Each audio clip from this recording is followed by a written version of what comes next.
একটা ID fusion centre আছে। এই আইডি ফিউশন সেন্টারে বিভিন্ন ধরনের হাই এন্ডের আপনার এক্সপ্লোসিভ ডিটেক্টরস আছে, যেমন মাস স্পেকট্রোমিটার, তারপর আইটেমাইজার, এক্সপ্লোসিভ ডিটেক্টর। এই ধরনের মেশিনগুলোতে আমরা কয়েকবার করে টেস্ট করে আসলে আমরা কোনো ধরনের এক্সপ্লোসিভ ব্যবহার করার মতো কোনো ধরনের সংশ্লিষ্টতা আমরা দেখি না এর ভিতরে। আর ফায়ার সার্ভিস, সিভিল ডিফেন্স থেকেও যে নমুনাটা আমরা পেয়েছি, এই নমুনা তো আসলে কোনো ধরনের এক্সপ্লোসিভ কন্টেন্ট বা যাতে কোনো কিছু ছিল না।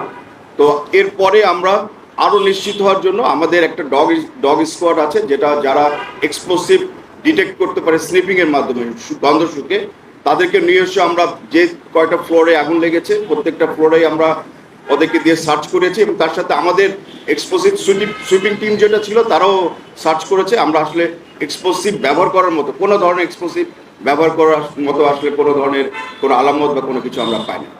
তো এটাই ছিল আমাদের পক্ষ থেকে আমি যেটা নিয়ে আমি কাজ করেছি। ধন্যবাদ। আমি ব্রিগেডিয়ার জেনারেল মোহাম্মদ জাহেদ কামাল। আপনারা অলরেডি ফায়ারের সূত্রপাতের বিবরণগুলি শুনেছেন। তো ফায়ার সার্ভিসের আমাদের প্রথম যে 3টা দল অগ্নিকাণ্ডের সাথে সম্পৃক্ত হয়, এর মধ্যে 7 নম্বর ভবনের পশ্চিম অংশে 6ষ্ঠ তলার সিঁড়িতে একটা